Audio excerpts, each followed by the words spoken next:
Halo semua, kembali lagi di Spooky Corner Channel bersama gue Satria. Pada kesempatan kali ini gue kembali akan menceritakan kisah nyata atau pengalaman pribadi gue pada tahun 2013. Pada saat itu gue dan kawan gue ini lagi ngopi santai ya di teras rumah gue.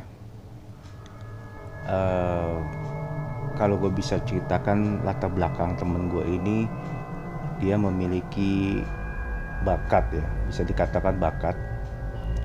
Dia bisa melihat makhluk kasat mata, bahkan dia juga bisa berdialog dengan mereka. Di sore itu kita lagi cerita-cerita santai tentang pengalaman mistiknya dia. Sore itu pengalaman yang dia share ke gue itu adalah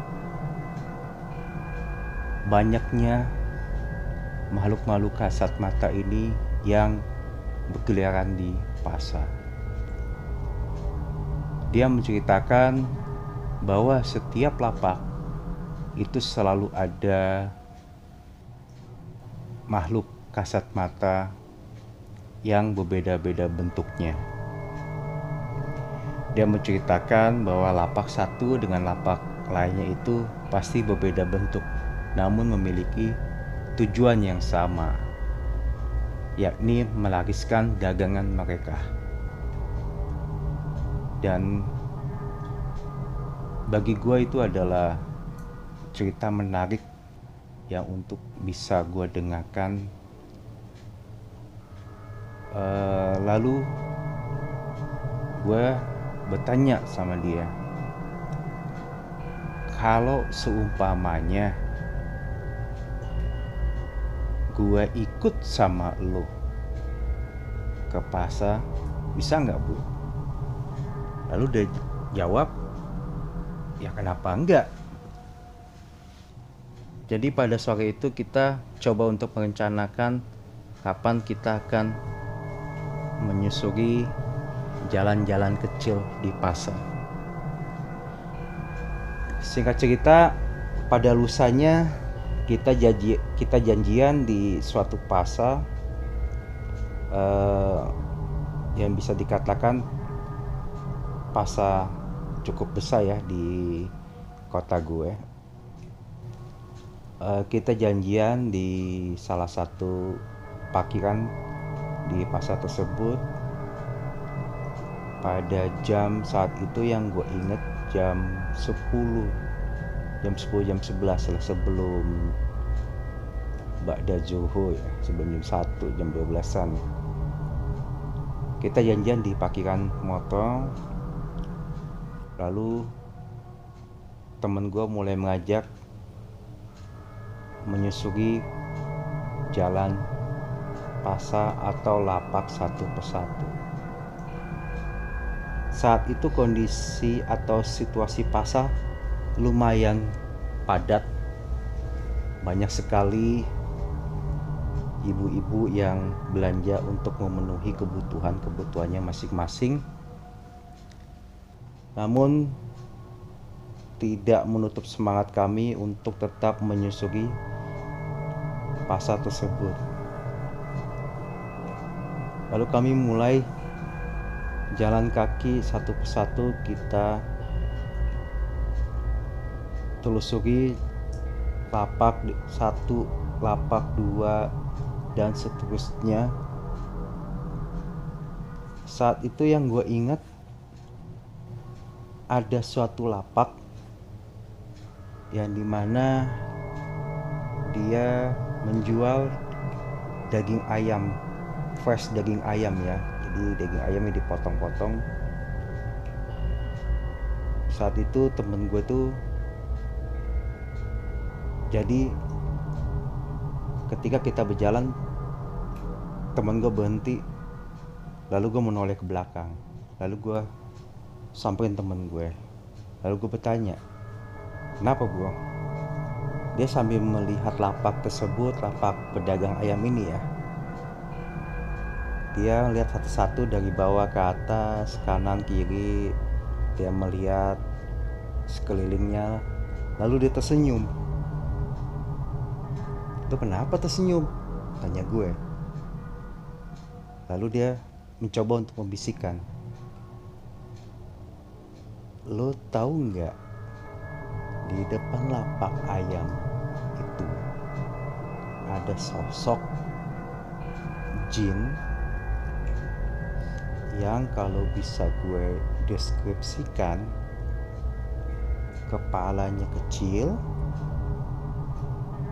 matanya melotot, kemudian mulutnya terbuka dengan banyaknya air liur di sekeliling mulutnya, tangannya panjang,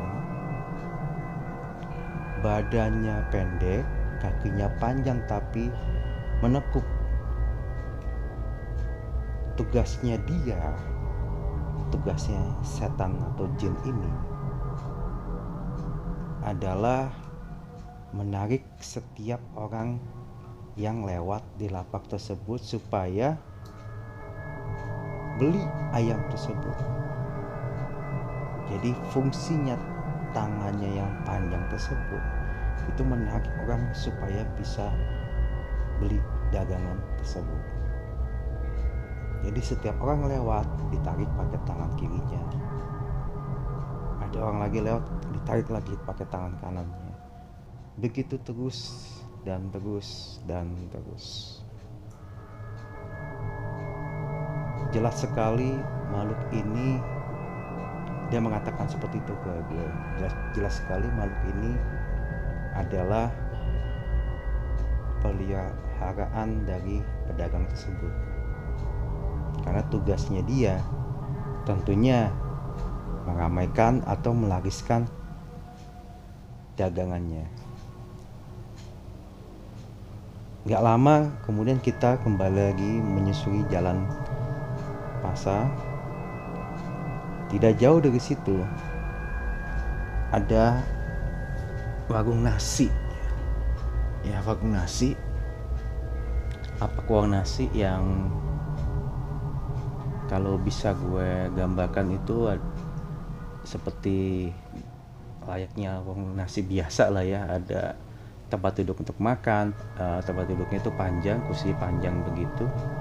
Kemudian ada etalase yang berbentuk L ya, etalase berbentuk L yang di dalam etalase tersebut itu tentunya lauk pauk, ada sayuran, ada daging, ada ayam, ada sambal, ada segala macam deh. Temen gue pun berhenti di situ. Kembali dia seperti melihat sesuatu yang membuat dia untuk menghentikan langkah kakinya. Kembali dia tersenyum dan kembali gue bertanya, "Kayak gimana, bro?" Lalu teman gue mencoba sedikit menjauh dari warung nasi tersebut. Kalau bisa gue gambarkan lagi, warung nasi tersebut itu berbentuk L, kursi panjang berbentuk L, itu di belakangnya ada pedagangnya. Lalu di belakang pedagang ini ada tempat untuk cuci piring-piring kotornya. Dia menggambarkan, temen gue ini mengatakan kepada gue, di atas etalase tersebut itu ada sosok seperti anak kecil yang berdiri, tidak mengenakan apapun, alias dia ini telanjang, tetapi dia berdiri di etalase tersebut untuk mengencingi setiap lauk pauk yang ada di dalam etalase tersebut. Jadi kalau temen gue ini menggambarkan, jadi setiap kali ada yang mau makan di situ, biasanya kan piringnya itu kan diberikan oleh pedagangnya kan itu di atas etalase ya, atau melewati etalasenya seperti itu ya. Jadi tugas si makhluk kasat mata ini mengencengi setiap hidangan yang akan mau dimakan oleh orang tersebut. Jadi tugasnya dia tuh mengencingin setiap masakan ataupun piring yang akan disajikan oleh pedagangnya. Tetap teman gue mengatakan bahwa ini adalah peliharaan dari pedagang tersebut yang tujuannya pun sama, melariskan dagangannya. Lalu kita berlalu kembali menyusuri jalan.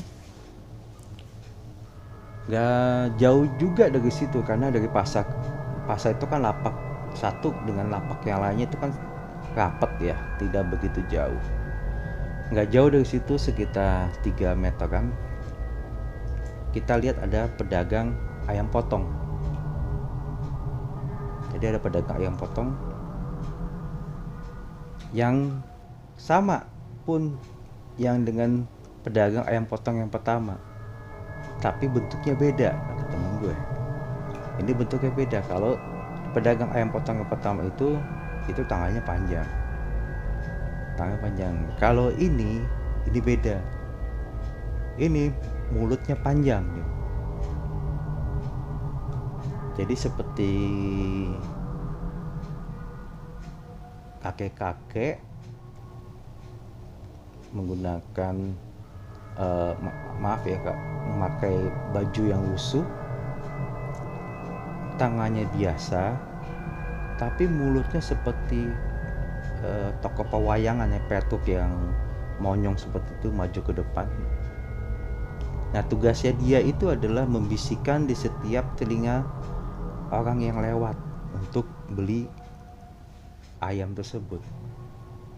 Jadi kalau ada orang lewat, mulutnya ini akan membisikkan. Jadi mulutnya itu dipenuhi dengan gigi-gigi yang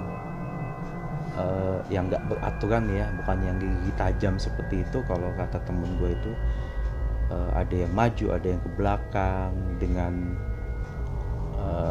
bibirnya yang monyong seperti itu. Jadi dia itu selalu berbicara tepat di telinga orang yang lalu lalang seperti itu. Gak lama juga kita berlalu, kita mencari lapak yang lainnya. Lalu kita coba untuk pindah gedung ya, kita keluar gedung. Di situ ada banyak yang menjajakan dagangannya, ada buah-buahan, ada jual DVD, ada mie ayam, ada bakso. Nah kita berhenti pas di tukang bakso yang berada di luar gedung, tentunya di pinggir jalan. Nah di sini pun sama, beda bentuk. Dan gue bertanya sama temen gue, kalau yang ini bagaimana? Lalu temen gue menjelaskan, kalau ini setiap kali abangnya mencuci mangkok, itu pasti mangkoknya dijilatin. Atau mangkok yang sudah dicuci, yang akan mau disajikan kepada pelanggannya, itu dijilatin dulu. Mangkoknya dijilatin. Begitu seterusnya. Wow, bagi gue tuh menarik sekali ya. Setelah itu kita mencari lapak yang lain. Dan setelah beberapa meter, temen gue itu mampir di lapak buah-buahan. Dan gue menunggu, ternyata temen gue mau beli buah. Saat itu temen gue kalau nggak salah beli pisang ya, pisang Ambon kalau nggak salah. Seingat gue pisang Ambon. Dia tawa, lalu dia bayarkan pisang Ambonnya. Gue sedikit kaget, kok lo beli? Karena gue ngeliat apa-apa di sini. Dia menjawab seperti itu. Jadinya gue beli karena gue suka pisang Ambon, ya udah gue beli. Dan gue tidak melihat apapun di lapak ini. Dari lapak buah-buahan persis di depan lapak buah-buahan tersebut itu, kalau nggak salah itu ada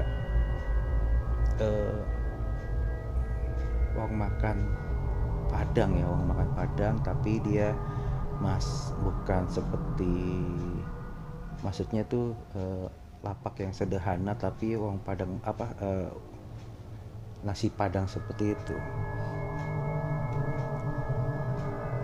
Lalu teman gue tuh coba untuk menengok ke dalam, istilahnya tuh mengintip ya ke dalam, karena depan-depanan dengan lapak buah yang tadi. Dan dia bercerita kalau yang di tempat ini, dia mengatakan semua sendok yang dimiliki oleh pedagang tersebut itu semuanya dijilatin. Makhluknya itu rupanya mukanya hancur, mukanya penuh dengan seperti kutil ya, dia menceritakan seperti itu. Kemudian rambutnya panjang, lusuh, berubanan, mulutnya itu panjang dari, maksudnya sampai ke telinga, mulutnya panjang, lidahnya juga panjang.